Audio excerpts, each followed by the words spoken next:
On behalf of BhāratShakti, Sri Aurobindo Society, it's my pleasure to welcome you all to this webinar. This is a very special topic that we have chosen for this program today. Before we introduce the theme of the program, let me just say that I'm part of BhāratShakti department, which is focused on research and program development in areas related to Indian culture and integral yoga. My name is Beloo Mehra, and I'm joined by my colleagues here, Narendra Murthy, as well as Biswajita Mohapatra.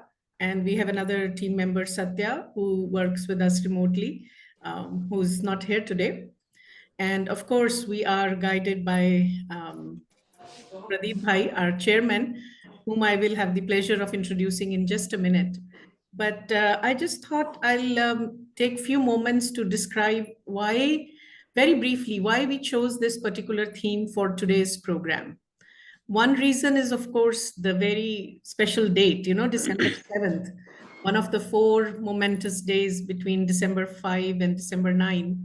So we thought this could be our way to express our gratitude to the supramental avatar, Sri Aurobindo, as we, in this process of facilitating a satsang kind of a program where we collectively invoke his work as a seer, a kavi, a satyashrota, a satyadrishta.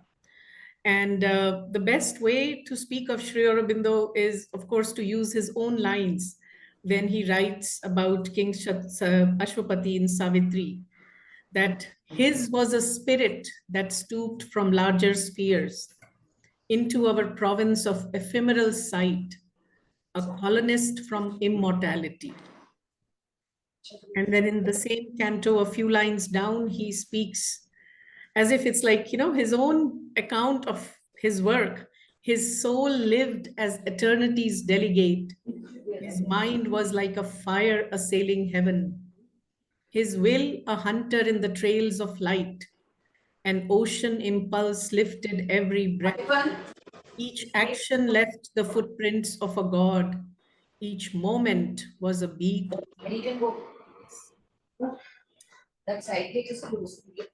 Can you please mute yourself? The other reason why this topic made sense for us to explore at this point is because of the research and curation work that we are currently doing for our monthly online journal Renaissance. Since September of 2024, we have been exploring this very vast topic of the spirit and forms of Indian art. And every month we zoom in on some specific aspect and try to explore it in some depth. This past month, November and December, for a double issue, which we recently released on November 21st, we've been exploring 2 related sub-themes, the way of the Indian artist and art and yoga. So in connection with that, it made perfect sense to devote some focused time so that we can enjoy and revel in Sri Aurobindo's poetic work, his yogic artistry, if you will, and deepen our understanding of how in Indian culture, all artistic and creative pursuit, in fact, all knowledge traditions themselves are essentially and intimately connected with the discipline of yoga, the going within and the seeing within. And, right from the Vedic times, we've had this ideal of sacred poet. And Sri Aurobindo defined that as the sacred poet as one having a mind which is visited by some highest ideal and its forms of idea and word, a seer and hearer of truth. So a poet seer, he goes on to expand, not only reveals to mankind the present or reinterpret the past, but can also point him towards future. And in all these 3, past, present, and future, all these 3 kinds of revelation, he reveals to mankind the face of the eternal. So what is this poet seer and how we can understand Sri Aurobindo's own work as poet seer? Because like one of the things he speaks of is that the poet seer also makes the rasik, the listener, the reader of the poetry, see the truth that is behind the form, behind the appearance. So through this webinar today, we hope to explore and bring some light to this topic of Sri Aurobindo as the seer poet. We have two guest speakers with us, Dr. Larry Seidlitz and Dr. Shaurya Brahmbhatt from Savitri Bhavan, Auroville, as well as MSU Baroda, respectively. And I will be introducing each one of them separately. But before we invite them, I have the pleasure of opening this webinar with a very special address by Shri Pradeep Narang, our chairman of Sri Aurobindo Society, or Pradeep Bhai, as we all call him. Most of us here know Pradeep Bhai, but for the sake of those who may be new here, let me just introduce him briefly. As I said, he serves as the chairman of Sri Aurobindo Society. For more than 4 decades now, he's been devotedly working to spread the light of Sri Aurobindo's and the mother's vision in various ways. In his long dedicated service to Sri Aurobindo Society, he has guided the setting up and management of many schools that are being run by the society across the country, besides overseeing several other aspects of the work of society. Pradeep Bhai always reminds us that mother is not only the founder, but remains the permanent executive president and guiding force behind all that we do at Sri Aurobindo Society. And as chairman, his work is to merely hold the chair for the mother. I also know that Pradeep Bhai is very deeply fond of Sri Aurobindo's work, poetic work, Sri Aurobindo's poetry.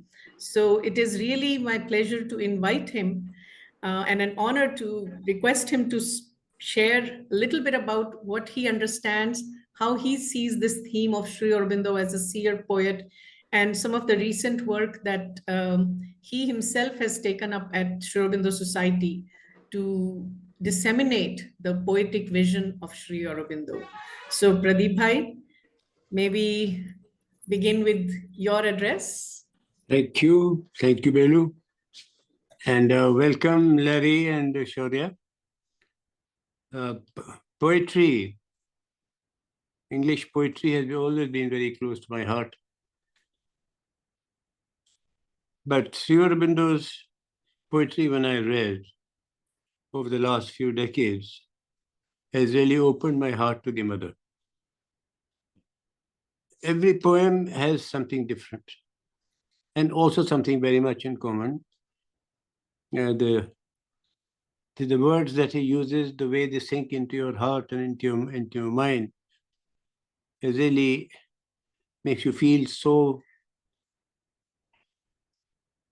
lucky to be at the feet of the mother. This webinar is on Sri Aurobindo's poetry, really, as seer and poet. And recently, being a lover of his poetry, I had requested Dr. Alok Pandey to do something different this time. So I said, it's always said that Sri Aurobindo himself has said that my life is not to be seen on the surface. Hence, then what do we do? Except for Savitri, which we felt, I personally feel it's his biography, mother's and his biography. And so, besides Savitri, then what do we do? So I asked him, I said, what about his poems? His poems, some of his poems are very prophetic, are very, talk about himself, some of them, some incidents that he has referred to, and also some of his poems talk about him as a worker of the Lord, etc., etc. So I said, why don't you do something? So he compiled a few poems, and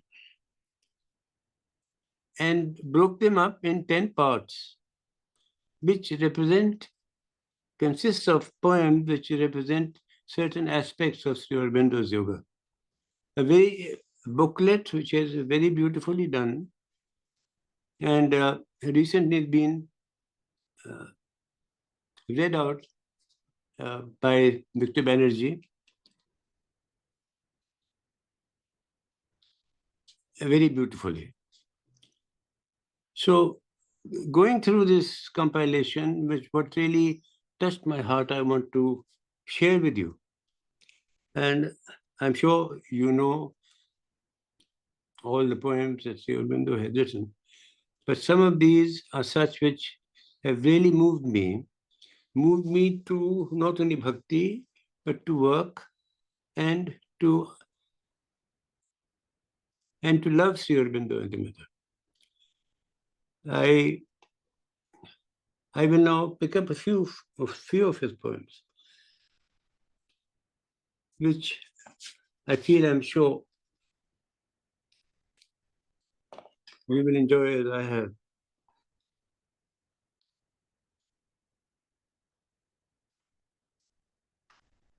I'm not going chronologically. I picked up the poems as I love them. The first one that I want to read is Shiva, which was written after the mother's final arrival.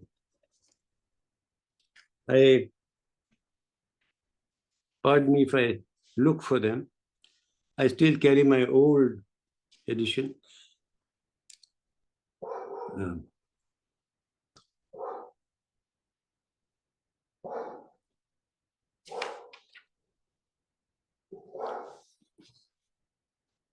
Sri Aurobindo writes, this is after her arrival in 1920, her final arrival. On the white summit of eternity, a single soul of bare infinities, guarded he keeps by fire screen of peace, his mystic loneliness of nude ecstasy. But touched by an immense delight to be, he looks across unending depths and sees, musing amid inconscient silences, the mighty mother's dumb felicity. Half now awake, she rises to his glance. Then, moved to circling by her heartbeat's will, the rhythmic words describe the passion dance. Life springs in her, and mind is born. Her face she lifts to him, who is herself, until the spirit leaps into the spirit's embrace. This is after she arrived, and this is what he saw, the relationship between her and Shiva. The next one is the Godhead. You, of course, know this poem in Baroda, when he had this experience when he was in his chariot, and it went out of control. And then how, as he says, an unseen hand controls my rudder. On the waters of a nameless infinite, my skiff is launched. So sorry, I'm on the wrong one. Forgive me.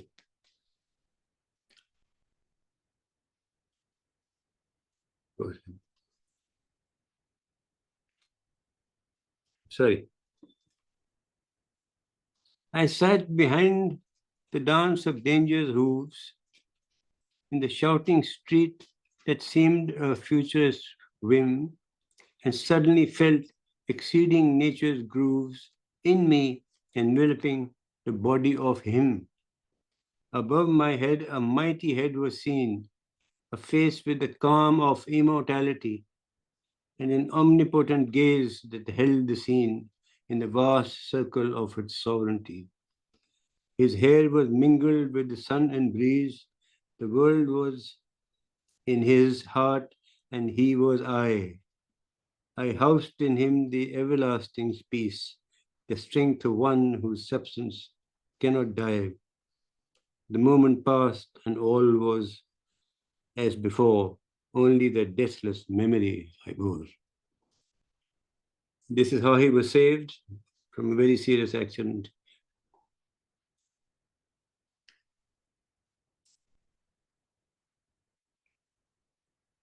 Another one which I have really admired this poem is Nirvana.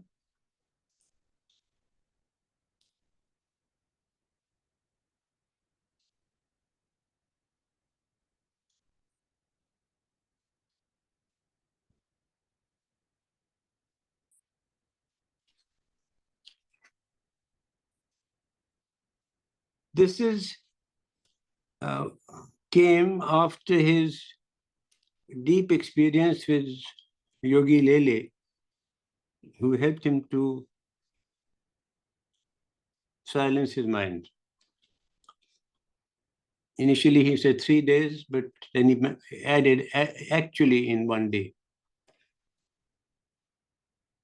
And this silence of the mind finally led to the nirvana which he speaks of.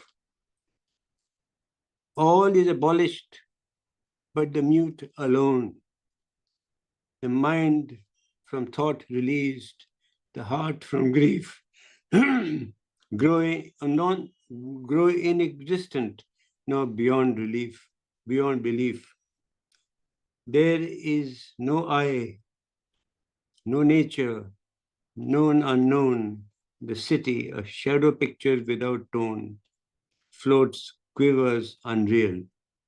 Forms without relief flow, a cinema's vacant shapes, like a reef foundering in shoreless gulfs, the world is done.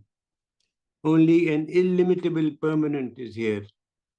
A peace stupendous, featureless, still, replaces all. What once was I, in it a silent, unnamed emptiness content, either to fade in the unknowable or thrill with luminous seas of the infinite. Each word really shakes you. The other one is liberation.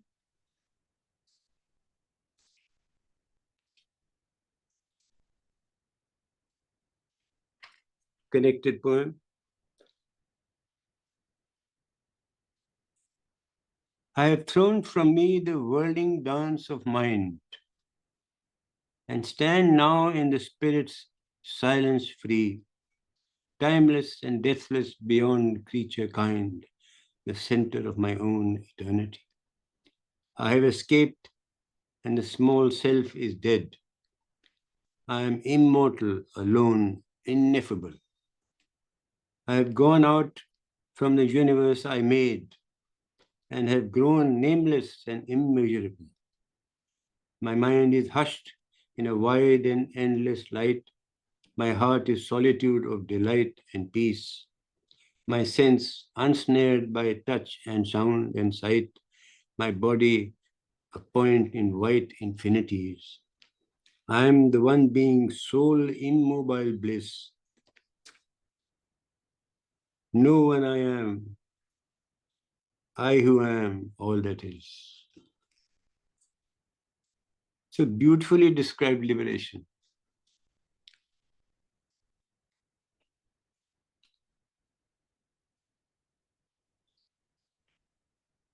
Then in the prison, he wrote his famous Divine Worker.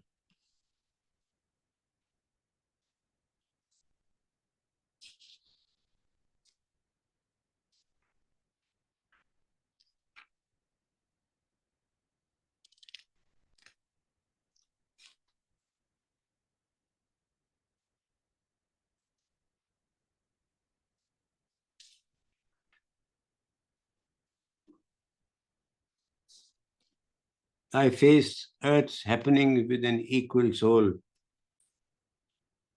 In all are heard thy steps, thy unseen feet tread destiny's pathways in my front.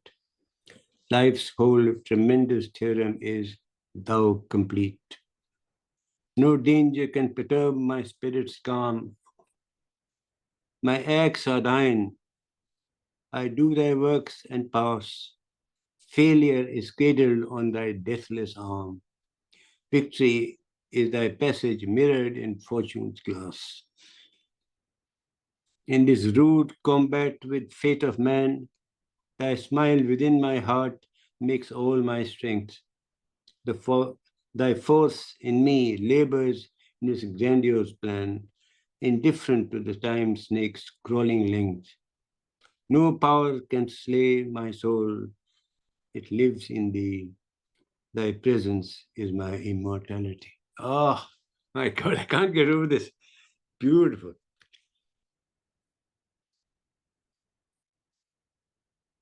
So another poem of his, which is really remarkable, is The Dwarf Napoleon. This is a great favorite of mine, because this is, I think, the most prophetic poem that Sri Aurobindo has written.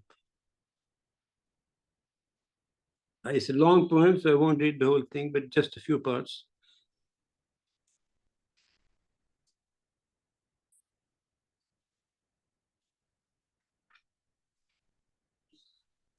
This poem was, as you perhaps know, of course, was written in October 1939. That is almost 6 years before the war ended. It was just beginning at that time.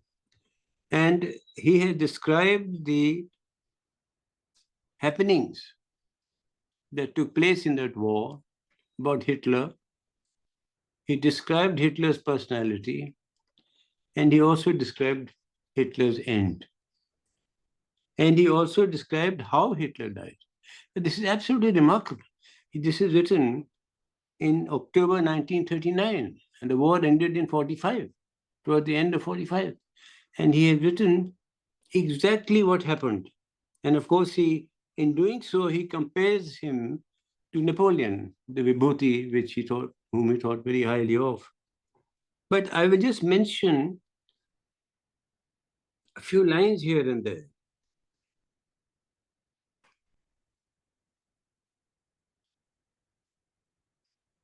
Hitler, as you know, was very short, a very small statured man. But he had to carry this devil in him. And he had no energy. As he says, an energy his body cannot invest. A tortured channel, not a happy vessel, drives him to think and act and cry and wrestle. Thus driven, he must stride on conquering all, threatening and clamoring, brutal, invincible.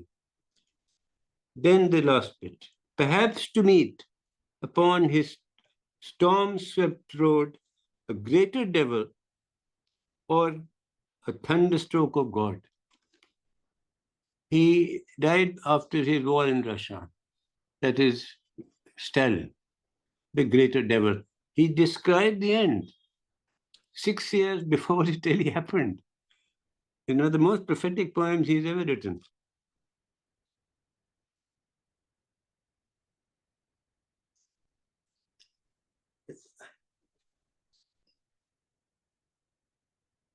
Two more poems of his, which has a very, very deep meaning.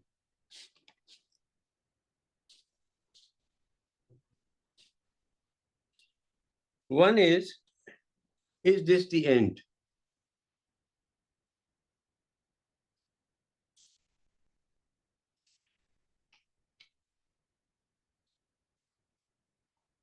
He literally speaks of eternity.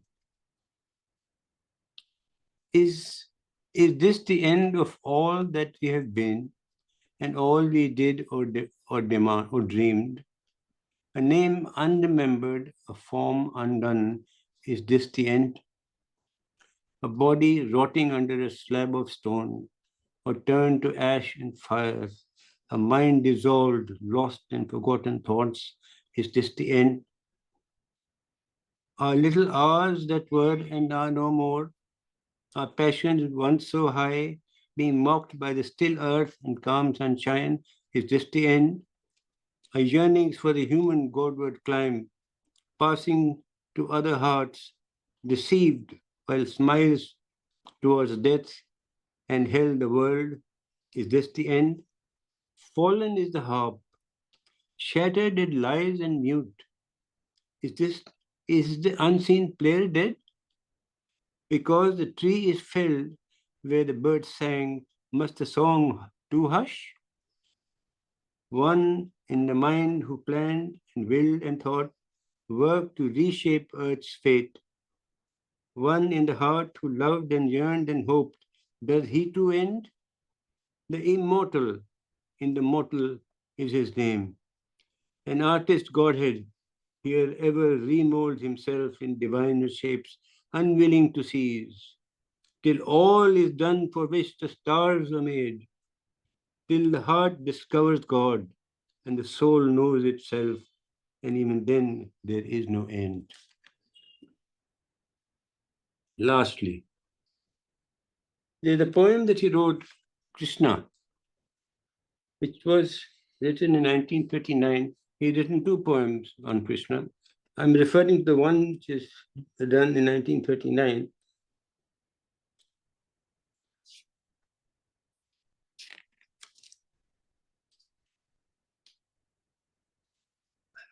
This has a lot of meaning because there have been references that the supramental touched Sri Aurobindo in 1938.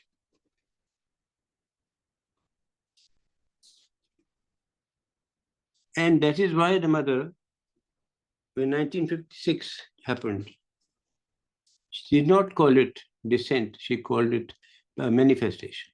That was the reason, because the descent had already taken place. Now, this poem I refer to is called Krishna in 1939, just after almost around that time when the descent took place. And he was Krishna himself, hence he uses Krishna's flute. At last I find a meaning of soul's births into this universe terrible and sweet. I who have filled the hungry heart of earth, aspiring beyond heaven to Krishna's feet. I've seen the beauty of immortal eyes and heard the passion of the lover's flute and known a deathless ecstasy, surprise, and sorrow in my heart forever mute. Look at these lines. Nearer and nearer now the music draws. Life shudders with a strange felicity. All nature is a wide enamored pause, hoping her Lord to touch, to clasp, to be. For this one moment lived the ages past, the world now throbs fulfilled in me at last. Thank you very much. This was the last one. Very difficult to close this. However, there's no time. Thank you. Thank you. Thank you so much, Pradeep Bhai, for launching us off on this, collective exploration of Sri Aurobindo as a seer poet. And your selections were just absolutely marvelous. You really made it very alive what Sri Aurobindo said, that he expresses what his spiritual experience is through his poetry. Thank you. Thank you so much for doing that. And I would just like to mention that maybe for the sake of our participants here, the project that he mentioned in the beginning, the selection of poems that were picked out by Alok Bhai for that book, Understanding Sri Aurobindo life through his poetry, is now available on Shri Aurobindo Society's Spotify account. The readings that were done by, the recitations that were done by the legendary actor Victor Banerjee So they can be downloaded. All of those, I think 100 poems or something like that are there. So Yes, yes. they are available for downloading on Sri Aurobindo's Spotify. So any more details, you can always contact us. We'll be happy to share the links exactly where to find that. So thank you. If there is one question or so at this point we can take, then towards the end we will have more time for further exploration and discussion. But if there is one quick question for Pradeep Bhai, we can take it at this point. Let me see. There are some messages in the chat box. Amazing poems, Pradeep Bhai. Thank you. Wonderful, Pradeep Bhai. Krishna, yeah, really one of its kind, Anagaji is saying. Any question for Pradeep Bhai at this point? Because he said he may leave at some point. So about any of the poems that he pointed our attention to. Okay, I think everybody is still meditating on the beauties that you brought for us. So, yeah, Dwarf of Napoleon, Umaji is writing. Do you have a question about that one? The Dwarf Napoleon, the one that was a prophetic poem about Hitler's end. Yeah, can you share some more insight about that poem? I think that's what Umaji is asking. This is Uma. Which Uma is this? I can't tell. Umaji, would you like to unmute yourself and speak out your question if it's possible?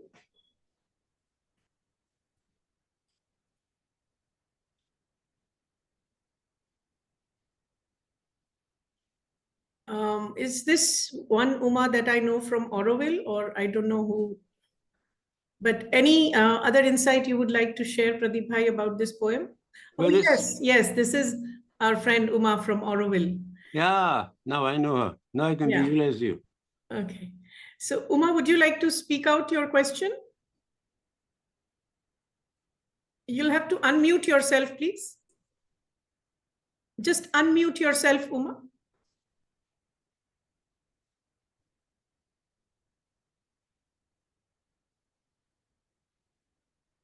We can't hear you. We can't hear you.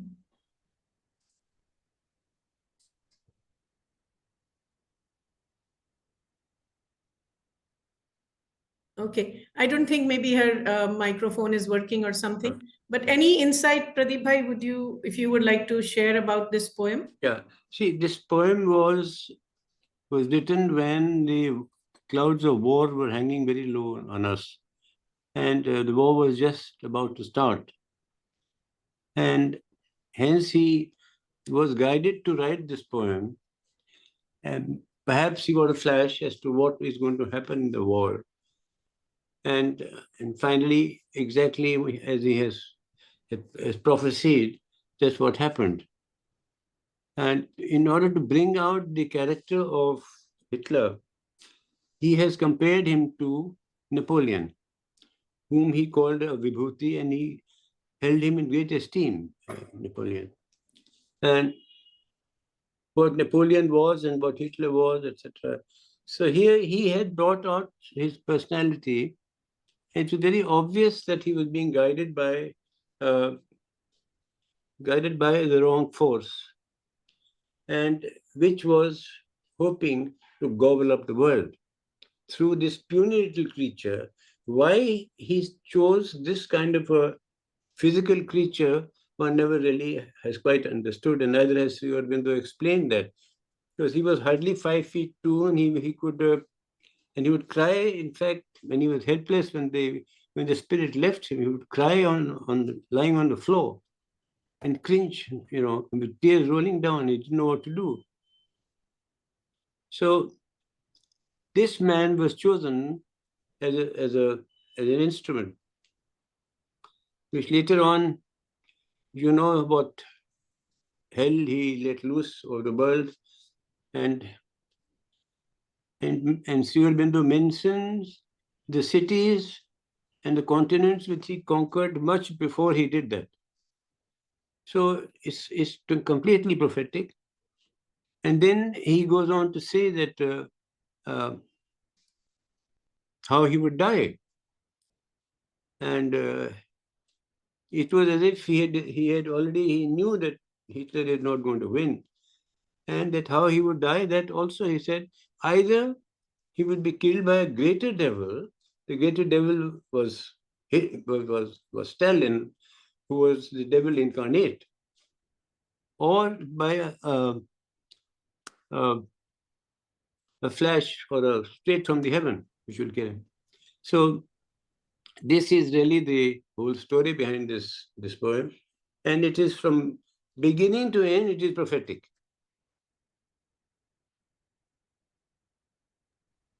Yes. Is that okay? Yes, thank you. There's one more question for you, Pradeep Bhai, from Nitin Varia ji. Nitin ji, would you like to speak out your question, or do you want me to read it? Please read it. Okay.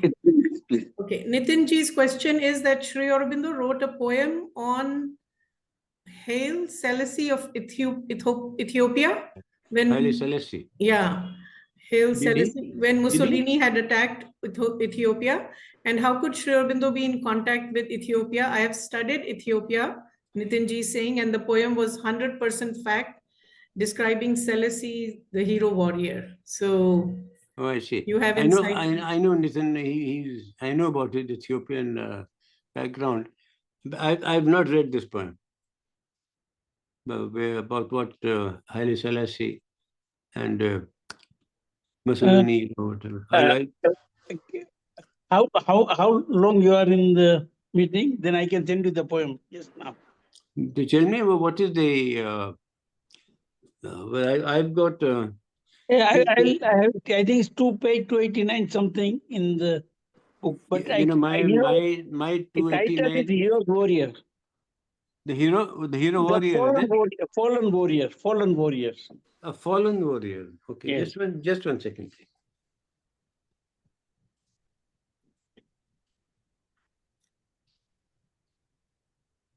Yeah, I haven't read this poem either.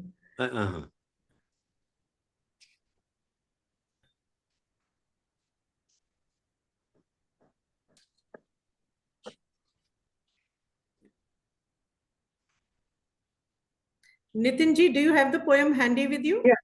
5 minutes. I have it in my WhatsApp, but I'll have to go out and. Oh, I see. I see. Okay. I am afraid to touch any other window because of my system. But if anybody has access to the Incarnate Word website, if they can just paste it in the chat window, that will be great. The fallen warrior. Yeah. I would have done it, but today I don't want to take chance with my computer windows. It's just very fragile today. Is it the fallen warrior or yeah, a fallen probably. warrior? Yeah.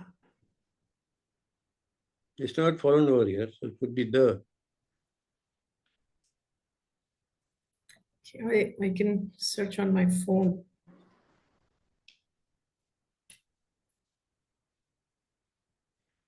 Or Shaurya ji or Larry, if either one of you have that poem handy and if you have some insight on that, or we can come to that towards the end.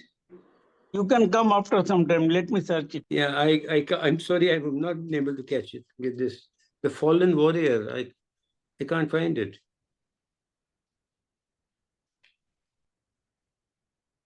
Hail to the fallen, that is one. Is that the title? Hail to the fallen, the fearless. Hail to the conquered, the noble. Yeah, that's the one. Hail to the fallen. Hail to the fallen, is it? Yeah. Okay, we have it here in the chat window. Okay. Thank you, Anaghaji. Hail to the fallen.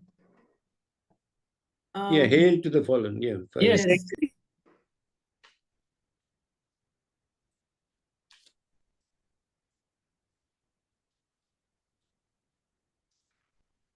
I know your question is for Pradeep Bhai, but one of the things you said. If somebody else can answer. Yeah, so how he was in contact with, that's the seer that, that's what we are admiring today, that he could see. His drishti was on everything that was happening. And I think there is one more question here from Anaghaji, who's also one of our colleagues at Shri Aurobindo Society. Pradeep Bhai, maybe you can take this question also. Was poetry a means for the great seer and the avatar? In a way, alter or transform the reality? Oh, that's a big one. That's a big one. So Transform the reality. I think he created the reality. So, well, can you read that question again? The last one bored me a bit. Anaghaji, do you want to unmute and speak? What is there?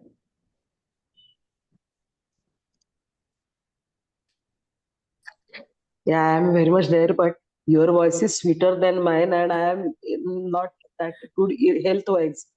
So I have just put the question. If Pradeep Bhai can